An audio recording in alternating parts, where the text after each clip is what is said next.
Assalamualaikum warahmatullahi wabarakatuh. Saya Vasco Mario Namara dari kelompok 8 dan rekan saya Rido Parningotan. Di sini kami menjelaskan tentang fungsi BPK, BPKP, dan Inspektorat di Pemerintahan Indonesia.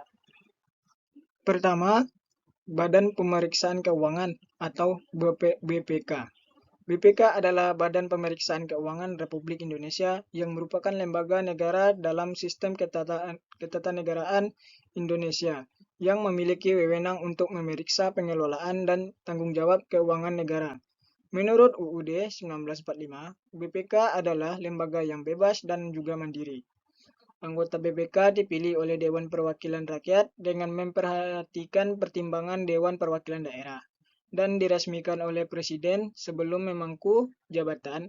Anggota BPK wajib mengucapkan sumpah atau janji menurut agamanya masing-masing yang dipandu oleh Ketua Mahkamah Agung. Tugas BPK. Tugas dan wewenang Badan Pemeriksaan Keuangan disebutkan dalam UU Republik Indonesia Nomor 15 Tahun 2006 secara terpisah, yaitu pada bab 3 bagian ke-1 dan ke-2. Tugas BPK menurut UU tersebut masuk dalam bagian ke-1. Isinya antara lain adalah sebagai berikut. 1.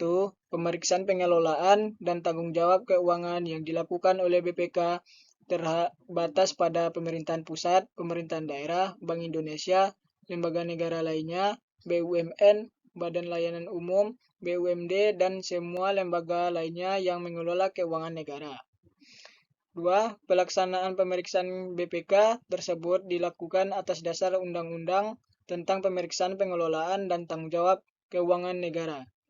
3. Pemeriksaan yang dilakukan BPK mencakup pemeriksaan kinerja keuangan dan pemeriksaan dengan adanya maksud tertentu. 4. Hasil pemeriksaan yang telah dilakukan oleh BPK harus dibahas sesuai dengan standar pemeriksaan keuangan negara yang berlaku. 5. Hasil pemeriksaan pengelolaan dan tanggung jawab keuangan negara diserahkan kepada DPD, DPR, dan DPRD, dan juga menyerahkan hasil pemeriksaan secara tertulis kepada Presiden, Gubernur, dan Bupati atau Wali Kota. Yang terakhir, keenam, jika terbukti adanya tindakan pidana, maka BPK wajib melapor pada instansi yang berwenang paling lambat 1 bulan sejak diketahui tindak pidana tersebut. B. Fungsi BPK. Menurut Moh Kusnardi dan Bintan R. Saragih menyimpulkan tugas pokok BPK menjadi 3 macam fungsi, yaitu 1. Fungsi operatif merupakan pemeriksaan, pengawasan, dan penyelidikan atas penguasaan, pengurusan, dan pengelolaan kekayaan negara. Kedua, fungsi yudikatif, yaitu kewenangan menuntut perbendaharaan dan tuntutan ganti rugi terhadap bendaharawan dan pegawai negeri bukan bendahara yang karena perbuatannya melanggar hukum atau melalaikan kewajibannya sehingga merugikan keuangan negara. Yang ketiga, fungsi rekomendatif, yakni memberikan pertimbangan kepada pemerintah mengenai pengurusan dan pengelolaan keuangan negara. C. Kewenangan BPK. 1. Menentukan objek pemeriksaan, merencanakan dan melaksanakan pemeriksaan, menentukan waktu dan metode pemeriksaan, serta menyusun dan menyajikan laporan pemeriksaan.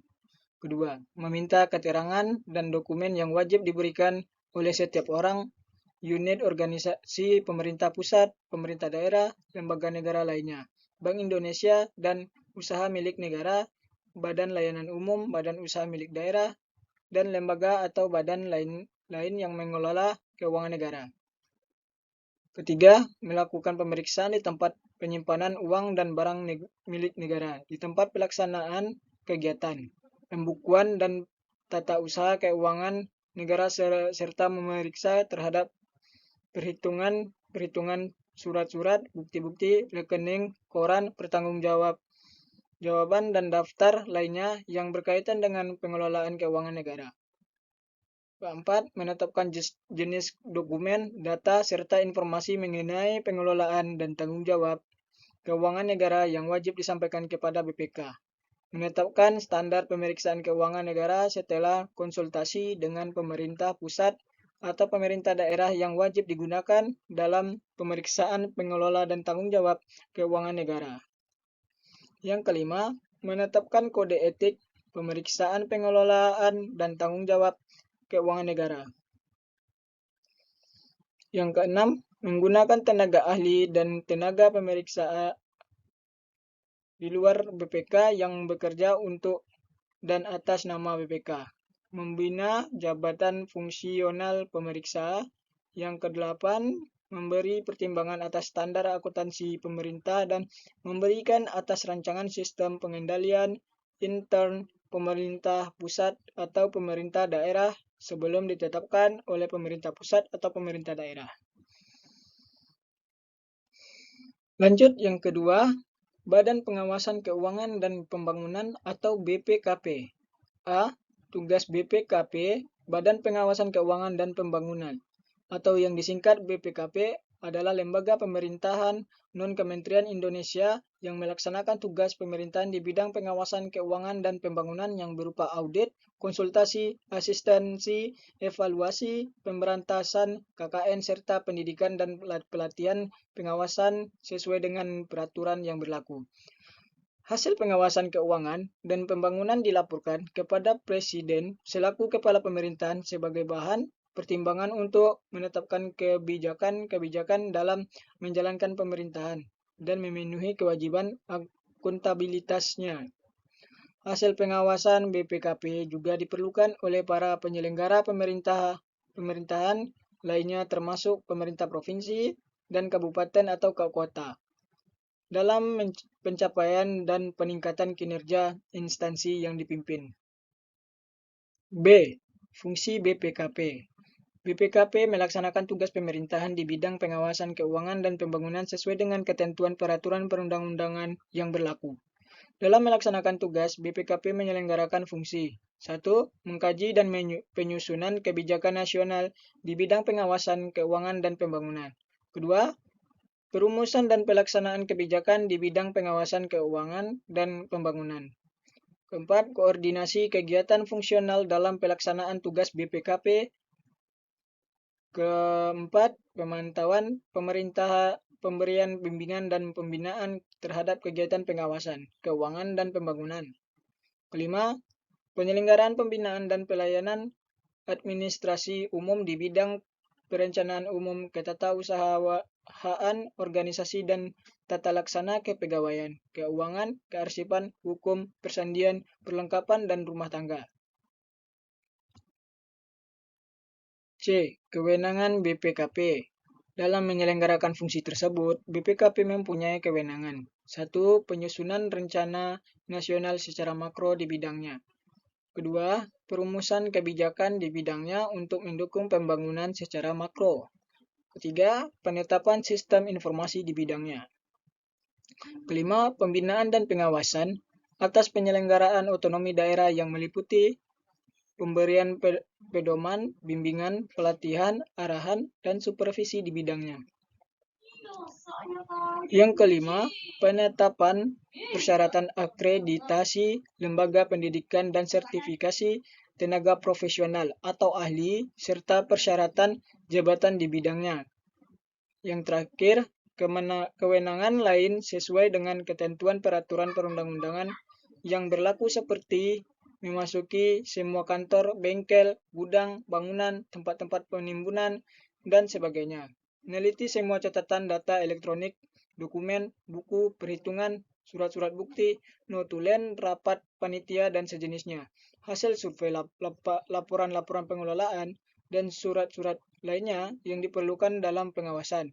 Pengawasan kas, surat-surat berharga, gudang persediaan, dan lain-lain. Meminta keterangan tentang tindak lanjut hasil pengawasan, baik hasil pengawasan BPKP sendiri maupun hasil pengawasan Badan Pemeriksaan Keuangan dan lembaga pengawasan lainnya. Inspektorat. Inspektorat merupakan lembaga yang bertanggung jawab untuk melakukan pemeriksaan, pengawasan, dan evaluasi terhadap berbagai aspek pelaksanaan tugas dan fungsi dalam suatu organisasi atau investasi pemerintahan. Tujuan utama dari keberadaan inspektorat adalah untuk meningkatkan akuntabilitas, transparansi, efektivitas, dan efisiensi dalam pelaksanaan tugas pemerintahan. Tugas Inspektorat. Inspektorat daerah merupakan unsur pengawasan penyelenggara pemerintah daerah, dipimpin oleh inspektur yang dalam menjalankan tugasnya bertanggung jawab kepada gubernur untuk provinsi atau bupati wali kota, untuk kabupaten kota melalui sekretaris daerah. Tugas membantu gubernur atau bupati atau wali kota dalam membina dan mengawasi pelaksanaan urusan pemerintahan yang menjadi kewenangan daerah dan tugas pembantuan oleh perangkat daerah. Lalu fungsi inspektorat. Yang pertama, promosi kebijakan teknis bidang pengawasan dan fasilitas pengawasan. Yang kedua, pelaksanaan pengawasan internal terhadap kinerja dan keuangan melalui audit, review, evaluasi, pemantauan, dan kegiatan pengawasan lainnya. Yang ketiga, pelaksanaan pengawasan untuk tujuan tertentu atas penugasan dari gubernur, bupati, atau wali kota. Lalu yang keempat, penyusunan laporan hasil pengawasan. Yang kelima, pelaksanaan administrasi inspektorat daerah, provinsi, atau kabupaten atau kota. Lalu yang terakhir, pelaksanaan fungsi lain yang diberikan oleh gubernur, bupati, wali kota terkait dengan tugas dan fungsinya. Kewenangan inspektorat: mengakses seluruh informasi sistem informasi, catatan, dokumentasi, aset, dan personel yang diperlukan. Sehubungan dengan pelaksanaan fungsi pengawasan intern, melakukan komunikasi secara langsung dengan pejabat dan satuan kerja yang menjadi objek pengawasan dan pegawai lain yang diperlukan dalam rangka pelaksana pengawasan. Memiliki wewenang untuk menyampaikan laporan, melakukan konsultasi dengan menteri, kepala lembaga atau gubernur, wali kota, bupati, dan berkoordinasi dengan pemimpin lainnya.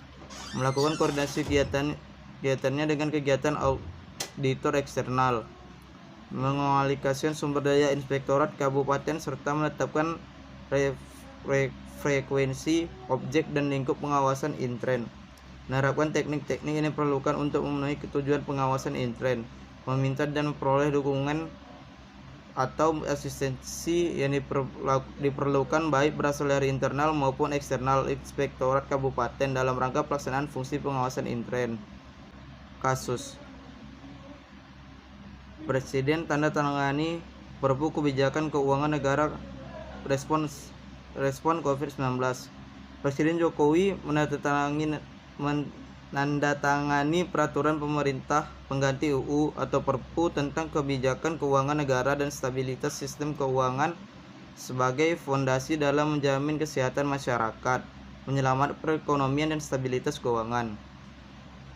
Saya baru saja menandatangani peraturan pemerintah pengganti undang-undang atau Perpu tentang kebijakan keuangan negara dan stabilitas sistem keuangan, kata Presiden Joko Widodo atau Jokowi dalam keterangan pers secara virtual dari Istana Kepresidenan Bogor Selasa.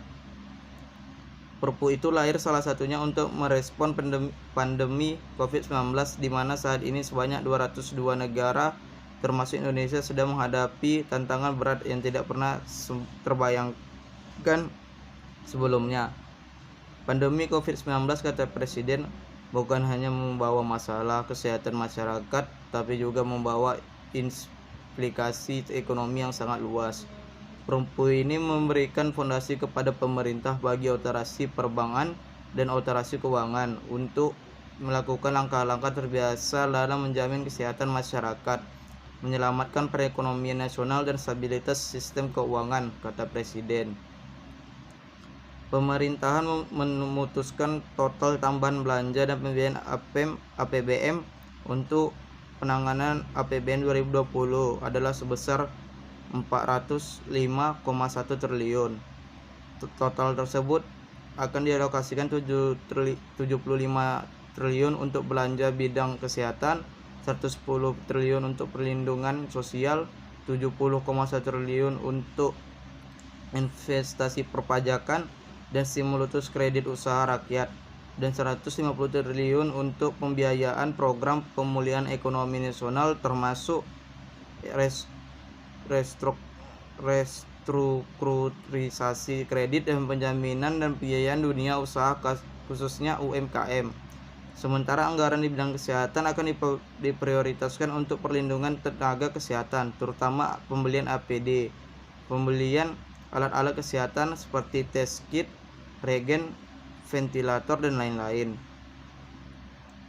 Dan Agrep RS rujukan termasuk Wisma Atlet, investasi dokter, insentif dokter, perawat, dan tenaga rumah sakit, serta santunan kematian tenaga medis, serta penanganan masalah kesehatan lainnya. Kemudian anggaran perlindungan sosial akan diprioritaskan kepada PKH yang naik, dan 9,2 juta keluarga menjadi 10 juta keluarga penerima manfaat. Juga akan dipakai untuk kartu sembako yang dinaikkan dari 15,2 juta orang menjadi 20 juta orang penerima, kata Presiden.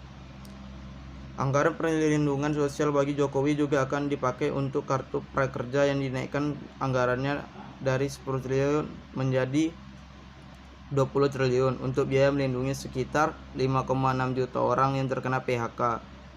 Pekerja informal, pelaku usaha mikro yang kecil. Selain itu juga akan dipakai untuk pembebasan biaya listrik 24 juta pelanggan 450 VA volt dan 7 juta pelanggan 900 VA atau volt. Termasuk di dalamnya untuk dukungan logistik sembako kebutuhan politik 2025 triliun. Untuk stimulus ekonomi dan UMKM diprioritaskan penggratisan PPh pasal 21 untuk pekerja sektor pengolahan dengan penghasilan maksimal 200 juta katanya. Sementara untuk pembebasan PPN impor untuk pelaku impor bahan baku produk tujuan ekspor terutama untuk industri kecil dan menengah pada 19 sektor tertentu. Di samping itu juga akan dipakai untuk pengurangan PPh 25% untuk wajib pajak, kemudian impor tujuan ekspor industri menengah sektor tertentu, dan percepatan resolusi PPN bagi 19 sektor tertentu untuk menjaga likuiditas pelaku usaha, dan untuk penurunan tarif PPh badan 25% jadi 22%, dan penundaan pembayaran pokok dan bunga semua skema skor yang terdampak COVID-19 selama 6 bulan.